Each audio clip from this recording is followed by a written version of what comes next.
On this episode of our Songwriter Sessions here at Wilson Valley Mercantile, we'll talk with our host, Eley Buck Davis, and the guest for the June 19th Roundup, Natalie Metcalf. Eley and Natalie, thank you all for joining me. Looking forward to the next Songwriter Roundup that we've got coming up on June 19th, in just over a week. And going to spend a little bit of time talking to our illustrious host and our amazing guest for this next Roundup. So, Eley, you got anything you want to start off with? Natalie, how are you doing? It's good to see you. Woo!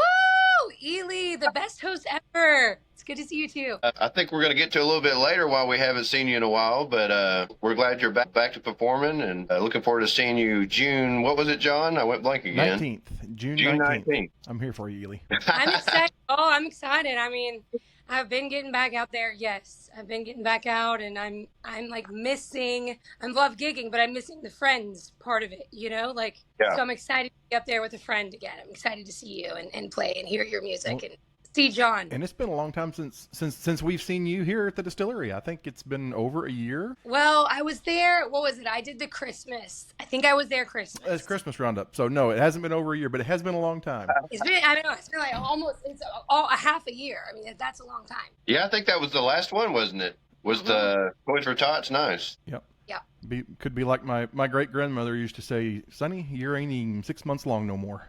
That's what I tell my dad. Anyways, let's lead into some questions here so we can let the wide world know more about the awesomeness that is Natalie Metcalf. So tell us a little bit about your background, your upbringing in Collier, Kansas, and how that influenced your music, Natalie. So born and raised in Collier, Kansas, like you said. It's a really small town. It's like a town of, then it was a town of like 100 people. Went to school in a town with like 1,000 people, 900 some people. So, small town life, that's what it was. But when I was growing up, I wanted to be anywhere but there. I wanted to go to the big city. I wanted culture and lots of different kind of people. And when I turned 18, that's exactly what I did. I went to California. But I say this many times in my shows. There's nothing like leaving your small town and going to a big old city to make you appreciate where you're from. And I can't stress enough how much I love where I'm from. I still have what we would call your second moms, your second and third moms that used to take care of you. And they're still so dear and close to my heart, friends, family, or people I consider family. And so I love going back to Kansas. I love it. Texas is home now, and I love that Texas is home. But how it influenced my music, I don't know if Eley has the same story, but you grow up in the country and then you move to the city, and I'm so city. I want to be city. And then you get to the city and you're like, holy shit, I'm country. There's no running from it. So I think it was a long time coming. It took me a minute to get there. Did a lot of things in modern rock and pop music. But at the heart and soul, I was always country. And I eventually, during my college days came back to it. So that's what I am, through and through. I want to point out while I'm thinking about it, I'm sure you've noticed this, where you mentioned having the different moms and different places that you moved to. You also kind of have, if you move to Nashville or California, any music city you move to, they call it a class of people that because there's other people that move there at the same time you do. You think you're the only one headed somewhere, and there's 100 more or thousands more people that moved on that same day. You all meet, and I feel like you and I are in the same class for Central Texas, because you and I both moved here around the same time. We met at the songwriter nights and stuff in the area. Yeah. So I just want to say that I'm happy for both of us, but I'm very happy for you. Married, just had a kid. I know we're going to get to that later, John, but I just want to say I'm really happy for you. Well, thank you. I'm happy we're in the same class. Sometimes you get stuck with you don't always mesh with, and I can't be happier than with the people I met the time I moved here. I feel the same. I'm glad y'all both moved here. That's all I can say. I live in the house I grew up in, so I left for college and came back, and I didn't. I don't have. I guess I'm not a part of any class here, anyways. But your house is so cool, John. Well, Well, thank you. You don't think about it that way, but I guarantee that you have some colleagues, and they don't necessarily have to be the same age as you, but just you met them around the same time you started doing whatever you're doing. I feel like, and you probably still collaborate with them or catch up with them.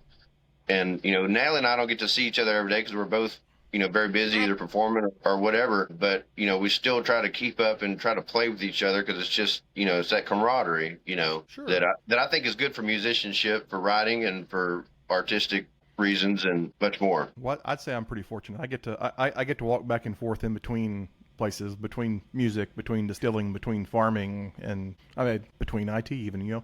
Got lots of places I can go be friends with people. So.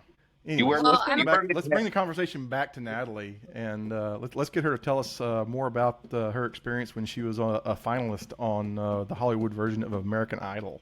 Oh my gosh, we're bringing that up. We're digging that up. That's so old. I never heard about this. What the hell? It's so old. Oh my goodness. Yes. I was on American Idol. I was on American Idol when I was really young. I was 16. It was like the original judges, Paula, Randy, and Simon. I mean, it's funny. My dad just retold the story a few days ago, and he remembers. It's funny what your parents remember, and I feel like I blocked a lot of it out. It was so nerve-wracking the whole time I was there. But I never really wanted to do it. And my dad loved the show at the time when it came out.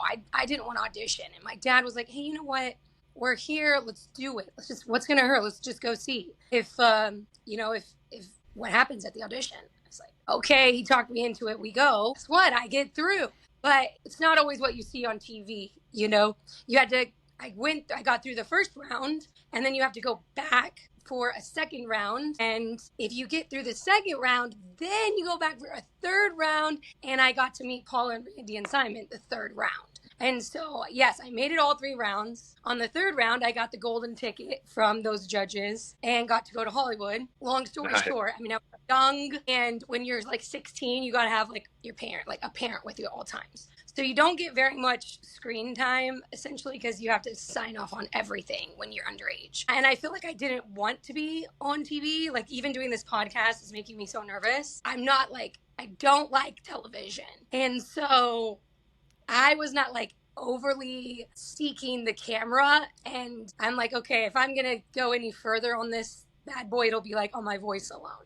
So I made it through the Hollywood week for a couple rounds, and then I lost out. And one of the rounds, and I was so grateful. I was so crazy. But here's the biggest takeaway. Yes, the people that win and go through their talent, these people are talented, whether you like television shows or not. But the things that you don't see that's so awesome that made me want to go to school for music was a lot of the people that lost out were people that already had so much talent. The TV show wasn't going to be able to show growth in them, right? So every night in the hotel hallways and the lobby, there'd be all these singer-songwriters up and down the hallway. And one night they took over the baby grand in the lounge, and they were all singing together and writing together.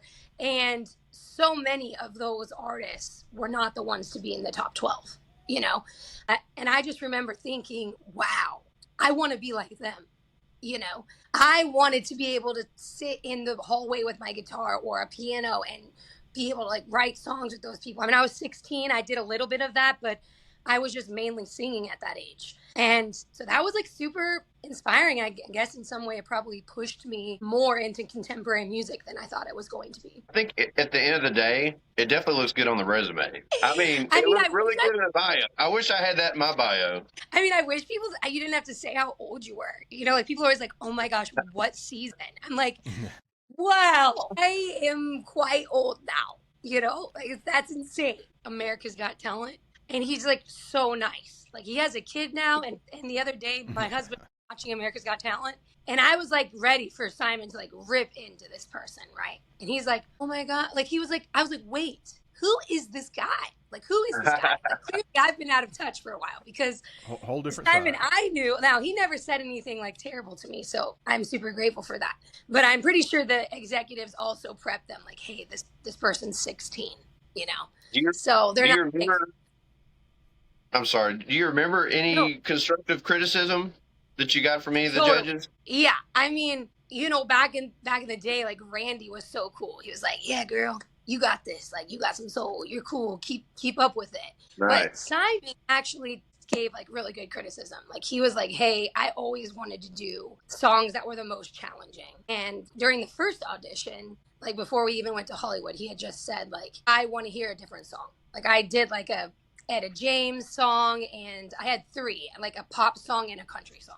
And it was funny, even though I don't realize it now, I guess I just didn't realize it till right now. It was the country song where he was this is more your age and I'm feeling like this is more your style, you know, or he just thought like song choice was really important to him. And that is kind of shaped a lot of like nerve-wracking times with me. Like even in songwriter things, Eley, you know, when you have like just 2 songs to bare your soul, you're like, shit, what 2? You know, like what 2 best are gonna best capture this moment. And so like he was like, listen, song choice is really important. And 2 of the songs he didn't like, and he just said that. He was like, I think 1's too old for you and 1 is not really you, and this one was the best one. You should have started with that song. And so then when I went to Hollywood Week and the round I lost out on, I guess I didn't listen to him because I chose a Toni Braxton song, and like everyone was choosing this. Like they give you a list of songs every night that you could choose from. And so then the next day you'd wake up, you'd go in with a piano player and you choose the key you're going to sing the song in. And then that's like, then you go practice it. And so I chose Toni Braxton. There was like 2 people that chose Toni Braxton besides me. And everyone chose Rascal Flatts. And well, I get on stage and I got the same criticism. He was like, hey, you did pretty good with this song. It was really challenging, way too old for you. You know, you should have like, and I was like, shit, I should have chose the Rascal Flatts song. Like, you know, I should have done that, you know. So listen, you know, I think song choice and if it fits your life. And that's like, I mean, I know I've told John this before. I love singing music, and I am a person who still loves singing cover songs. But the cover songs I choose somehow fit into my life, you know? Absolutely. Enough about cover songs, though. Tell us about how moving to Texas impacted your songwriting and your music. Well, the number one thing is my twang came back, you know? When you're in, I don't know if Eley like gets that. I haven't noticed you having twang. You just sound normal. What's this twang you speak of? Well, people say like, yeah, your tech, like my country accent, you know, my southern accent, and when I'm singing, and I'm like, you know, when I was growing up, it was just trained out of me, classically trained, and when I thought I was you know, doing more modern pop music, I just never really let it in. And now that I'm in Texas, I'm like, oh my goodness. Like some days it's just so crazy apparent that I can't hide it anymore, you know? Or when I have a few drinks, that seems to really bring it out. And so I love that. I love that. I love being back. I love like that Texas has like brought that feel back. But also just life here, you know? I mean, I live in the country again. I'm not in the city. I'm married. I have a kid. And not being cliche, but just like folk, Americana, country music songwriters. They write about their life. And I love my life here. I love that Texas promotes singer-songwriters, and there's still so many of us here. So, I mean, I think instead of just constantly chasing like the next big thing, you know, when you're in the city, trying to keep up with the next big thing, I've been able to really reflect on life and be a better songwriter because of it. Very nice. Well, yeah, I can't think of a better place for creativity. However, I've been in a hole lately. I don't know about you. I've been in a kind of a dry spot as far as writing goes.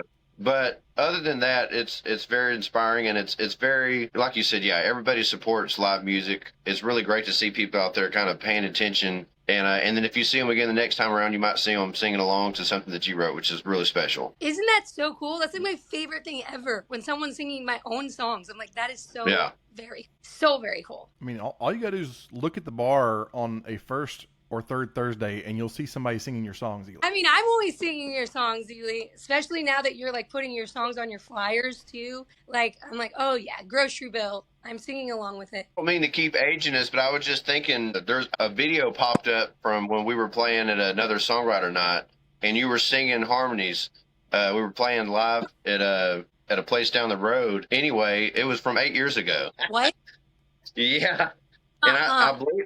Yeah, and I think that's around the same, if I'm not mistaken, around the same time that we all kind of moved to this area. I could be wrong, but I feel like that's when our whole group kind of just showed up out of nowhere, and we just kind of took over. And now we're the older ones. Now there's new ones coming in, which is great. I love seeing new artists popping up and do it and continuing that tradition of, you know, Texas songwriting. I mean, you guys just had Parker Jensen on the Roundup, and like you said, like that's like the new younger kids. And every time he speaks, I'm like, whoa. I'm not saying that when we grew up, there wasn't all this stuff, but you know, I mean, social media, all these influences, I keep thinking what would be different with us, you know, like if I had access to all of these things, you know, I'm like, I'm not like going out there I couldn't even imagine what would have happened if I could have started recording music at 16. I'm like, Yeah. I feel like some days I'm still learning how to do shit. I'm glad I learned how to run this podcast to join this group today. Hey, keep learning. I know technology is insane, but I mean, to hear all the things that Parker does, I mean, it's so cool. And like, they're so inviting, just like us as songwriters now, you know, I mean, we'll get together and we're so helpful. Like, the kids are so helpful to each other. It's so inspiring. Yeah, I'm afraid if I had that technology when I was 15 or 16, that you would find some recordings of my voice being just a little higher, you know, because I didn't. It took me a long time to find my voice, and I was trying to sound like other people that I listened to, you know, and which is a terrible mistake to make, but you learn the hard way, you know. Hey, I mean, as a singer, you like certain people, you practice with them. You just hope you're practicing with the right ones, you know, that are shaping your voice in the right way. And sometimes you might have one or two of those, you know, ones where you're like, whew, I'm glad I cut that person out, you know, but you find your eventually. Someone wants to join. Well, come on in here. Since you brought the baby in here, why don't you, that sounds like a great time to transition in and talk about how having a new baby has affected your musical career. Well, guys, this is my baby. This is William. Hi, William. Do you like being on screen? You do, don't you? Yep, we have the same hairdo. He loves it. He was inspired by you, John. I will say, William's only 4, even though he's a bit of a chunk. So, like, he looks older. 4 months, not 4. 4 months. He takes up a lot of my times. Eley, I wouldn't say that I'm, like, in a drought, per se, for songwriting. But finding the time right now is, well, some days it's difficult, but not difficult in a bad way. I feel like there's a lot of life happening around me. A lot of creative thoughts coming in that I'm jotting down. And, you know, when I have some time, I'll sit and reflect with them, you know. Right now, I'm just trying to, like, I can't believe I even have a baby in this video. Like, sometimes I'll wake up at night and I'm like, holy shit, that's my son crying, you know. Have a kid. I'm like, care of a living thing. Yeah, I'm like, wait, that's my kid, you know. Well, I'm glad you're jotting those things down, though. I used to be a stickler about, you know, using pen and paper, and now I've gotten bad about, my new phone has, you know, where I can just talk to it and it'll type everything up, and so nice. But like I said, I've been in a dry spell, but like you, I have been putting ideas on, you know, in my phone or whatever, which I think is good, because when you do finally have that time to set to the side and then go through all those thoughts and then maybe put something together. I think that's better than not jotting anything down at all. You know, I think that's working on something. And, you know, William, he totally knows my voice. So the other day he gave me a good hour, you know, nice. Singing. I mean, thank God he doesn't hate it. Like, you know, he was in there in the womb, like, I do it all the time. He could have came out and been like, I'm done with this shit. You know, but he gives me some time, which is nice. He's like a really good kid. So I can't say that it's all on him. Like, a little bit is me needing to be pushed by my fellow singer-songwriters like you. Like, hey, let's do this podcast. Let's do a roundup and just get back in there and get back into the swing of it. I want to bring around something that happened just a little over a year ago and do a shameless plug here and talk about the still sessions for a minute. And so you recorded 2 solos and a duo, I guess, with Jake backing you, Jake Whelan backing you up on one of your other originals. So tell us your thoughts on that experience and what you liked about it. All 3 of those are released on YouTube now. So yeah. What was that experience like, and from your perspective? Okay, so for those of you who don't know what the Still Sessions is John lets all of us come in and, you know, record some songs in front of his stills. And John, I'm telling you, I've told everyone, and I dropped the ball on the latest one that was released, the We Don't Say. I had all these plans to really push it before Memorial Day weekend, and, well, you know, William, that's all I'm going to say about that. But the overall experience is absolutely amazing. I mean, first of all, when the first one got released with Jake Whelan and I mean, the quality, the amazing craftsmanship of the videographers. I mean, again, like I've told you at the beginning of this podcast here, I was so nervous to like be on screen, and I've been nervous about that. And I've had so many friends being like, just post a little video every day of you chatting or whatever and saying hi to your, fans in your community. And that is very difficult for me to do. Doing the still sessions with you was nerve-wracking as hell. And I didn't know. I'm overly critical and I didn't know if I would like it. And honestly, both of them, you can ask my husband, like sometimes I'm like, whoa, like maybe I've watched these a few too many times. Like now am I like, cheering my own self on, when you get to be a little bit too much into yourself.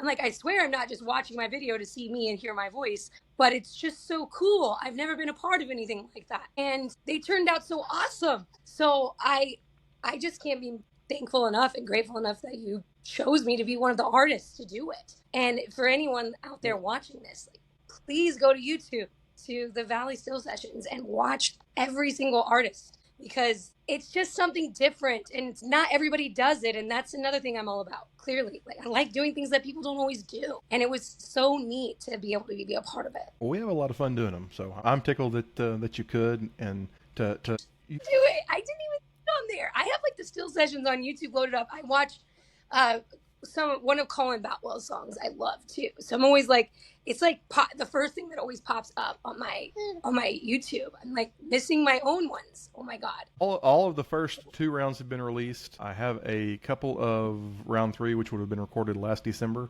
And we just recorded round 4 in the beginning of May. So there'll be another round coming up, but I've still got about half of the ones from round 3 left to release. So just slowly working my way through them.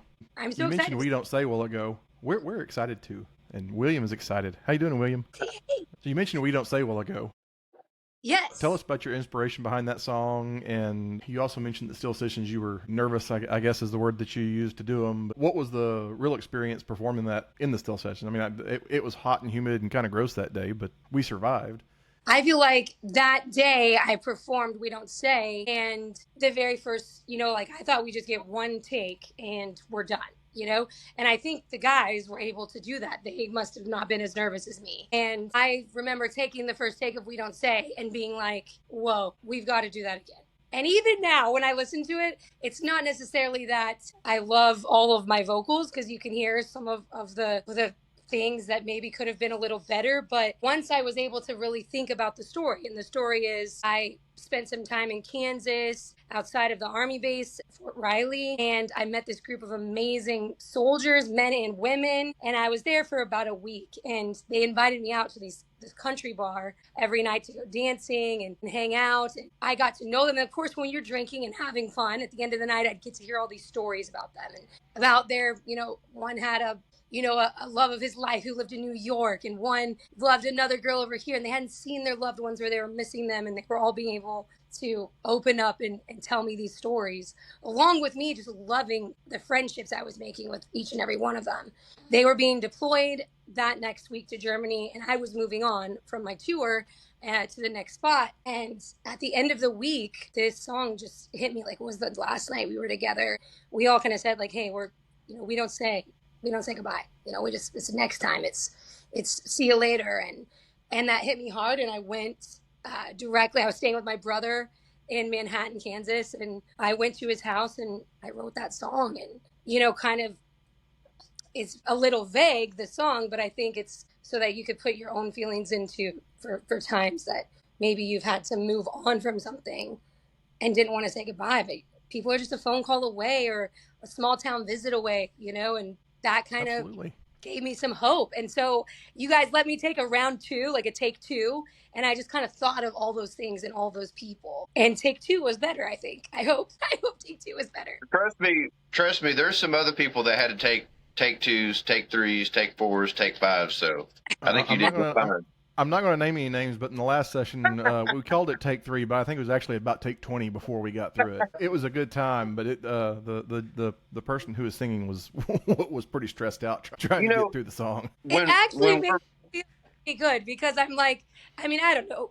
Again, I feel like it was like new. I'm like, I had known you and done a few shows with you, but it's a lot of time and effort you put into this, and people who do that for an artist, I'm like, okay, I got to show my professionalism here. How am I going to, I really want to be good. And the fact that I didn't nail it the first time and had to ask for a second time, I was like, oh my, that just added a whole nother set of nerves, where I was like, Well, shit, I and need to really gather myself here and be able to prove that I can do this and am worthy of your time. That being said, I think Eley would say too, it just goes to show your progression as an artist, like the more well, time you have under we're your belts.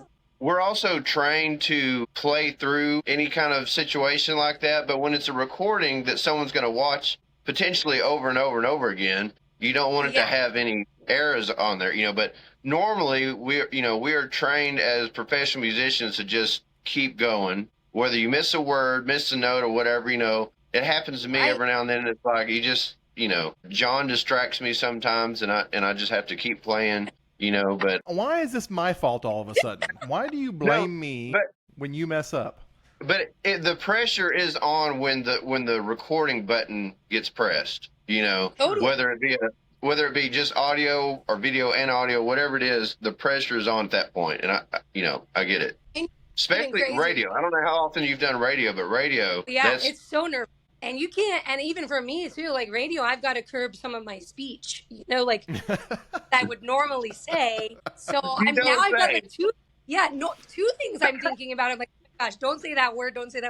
And now also like, I can't mess up or sound like an idiot. Yeah, it's nervous. Hey, there's always another take out there. John has Eley, John has got me quite a few times too. I'm not trying to blame it on him, per se, like you did, but, he'll say, okay, I'm recording this whole show. And I'm like, what? No, you can't do that. Yeah, I'm going to. Hey, there's one particularly awesome video I have of somebody playing the piano in the tasting room that's on this.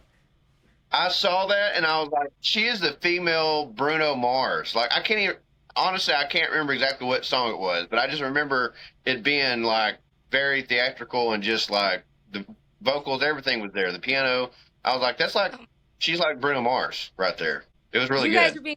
I'm not that skilled, but I'm trying. That's one thing with William here. I said setting the piano up and trying to do more piano stuff again. Yeah. So I've got one more still session question for you. So you also, we mentioned a while ago that you had Jake playing featured on one of the still sessions with you. What's that? And that almost didn't happen. I think if I hadn't pushed us.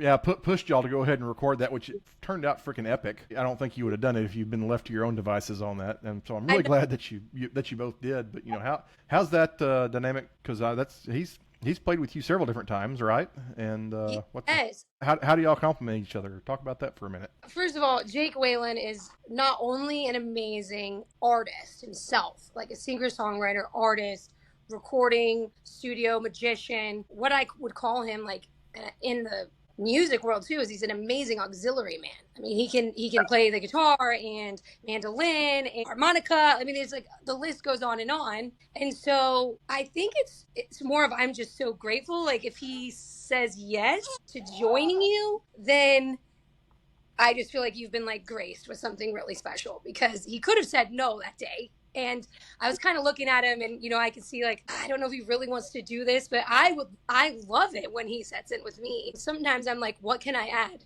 to him? What can I give back to him? I'm not sure I have, anything he wants, but I was able to do some background vocals for him on a record of his. And I was so grateful for that opportunity. So anytime, all I can say is Jake Whalen is so talented. So getting to work with him and knowing him too, knowing that he wants to be and has this level of professionalism. I think that was the hesitancy that day. Not that we didn't want to sit there and play together, was we wanted to do something for you that was and would be considered professional and good, and anytime you just sit in with someone and haven't rehearsed something, it could go either way. It could go really good or it could go very bad. I used the word epic while ago to describe it, and that's exactly what it was. And it was, everybody that's viewed that video is like, wow, this is really cool. And I almost reached out to you the other day to see if we were going to get, the Valley Still Sessions audio, like on Spotify without the video, because you have. I've thought about doing something like that. I just haven't gone past the point of thinking about it. That's going to be kind of like these interviews right here. They're going to just start happening one day. Yeah, I mean because I sometimes will listen to it just the audio, plugged into radio just to see like what I mean. It is takes something away because you don't get that magic of seeing the stills, and all the lighting and the camera work, but it's still so cool that I got to and Jake was willing to participate with me and do something really cool and just fitting. Like we said, sometimes maybe everything wouldn't have fit, but he played a part that was just so awesome. So I can't boast about that experience more than I am now. It was so much fun, and it turned out, like you said, epic. For sure. And I'll give a few other kudos to Jake too, just since he's the topic of our conversation at the moment. He does master and mix the still session audio for us, or he has on the first 3 rounds. He recorded himself the second and third round. I recorded the first round. 4th round I recorded as well. I just sent him the 4th round audio earlier this week, or maybe it was late last week. Anyways, so things moving ahead. John, have you been taking lessons from Jake Whalen? Audio? I've been watching. Well, see, and here's an entertaining story. I'm going to pick on Eley now for a second because he actually called Jake and got permission for me to record my own still sessions because Jake couldn't be here that day. And Eley wasn't convinced that I could pull this off by myself. So he called Jake to get permission to allow me to record audio in my own house. You know what? I mean, no way offended by this, telling the story, but, In my defense, I was looking out for the musicians and for John himself because we did have such a great product from, the first sessions, and I just want to continue that. But I will say that John, I would say he's an audio engineer. Now, I told him the other day, I was like, you are at the point that you could actually record demos for people. I believe that. I believe that you could. If I had demos that I need to record to send to somebody to get pitched to another artist, I would definitely pay John to do it. He's doing a very good job. So thank you. Look at that microphone he has right now, Eley. Dang, he's through the roof. Yeah. Awesome. Yeah. Hey, this was purchased specifically for still sessions. I decided to use it for this to get some more bang. It looks great for the podcast. I like it. Yeah, I love it. And I'm happy with the way the podcasts are turning out. So. Anyways, we've ran longer than anticipated. So, final question to wrap things up: Natalie? What would you tell the budding artists out there that are trying to do something new, or the artist who just had a William join their family? What kind of things would you tell people or tell the up and coming artists to do and to look out for? And what inspiration you have for us there? Well, I just had a young girl. I did some stuff with a young girl out of middle school. Well, William wants to tell his story now too, apparently. Come on, William, lay it out there. Story? When it comes to cussing or crying, use both barrels and air your lungs out. I guess, and sometimes I'm like, I don't know how inspiring it is, I'd want to say something inspiring and follow your dreams and all the magic, which I do believe in all of that. That's a little piece of the dreamer side of me that just never goes away. But my biggest thing that I tell people who are wanting to be in this creative life is practice. I tell people I practice a lot. And when I don't practice, I can tell because I mess up or make more mistakes. And I love working on my vocals, and I love keeping them what they would say, keep your chops up, And I just tell people confidence is key too. So if you're going in somewhere and you're a little nervous, that's okay. You want the nerves to always be there, but you also want the confidence to be able to anticipate something that might happen and be able to have that confidence. I think that comes in with a lot of practice. And so even me now, I'm practicing. I was nervous about this podcast, first podcast with a baby. Here I am. I thought he was going to nap. It's gone perfectly fine. Yeah, it didn't work. I had to roll with the punches, but being able, like Eley said, to roll with punches or messing up during songs or messing up when there's a loud audience is a lot of practice. And whether that means just a million gigs under your belt or practicing at home, taking lessons, I say do it, because the more you just scroll on your phone, that's okay. That might inspire some creativity, or you're like, hey, I want to do that. Get up and try it. Get up and practice it, because that is going to make the difference. So dream, but don't just dream watching your phone or watching somebody else do it. Get out there and do it and practice it. Heck yeah. You just made me think of something. I hear this a lot, and I'm sure you probably heard this before too. Is people come up to you and they say, "I wish I would have done music. I wish I would have," and I'm like, "No, you didn't, or you'd be doing it." It's not as easy as it looks. It's not all, I mean, I'm glad we're doing what we're doing, but no, if you really want to do it, you're going to do it. Yeah, absolutely. I used to have a guitar teacher that would say, someone will come up and say, "Hey, I've always really wanted to learn the guitar." And, No, you and didn't. then he's like, ask him, "How long have you wanted to learn the guitar?" And they're like, "Oh, since I was like 15." And he's like, "No, you haven't." Like, all You like the idea of learning the guitar. You don't really want to learn the guitar. Exactly. But I mean, I kind of laugh at that. I'm like, hey, if you want to learn it, just get a guitar. Start with one chord. You'll know pretty soon if you like it. Yep, for sure. Well, Natalie, William, thank y'all. Eley, thank you. Thank you. Bye, guys. Natalie, look forward to seeing you.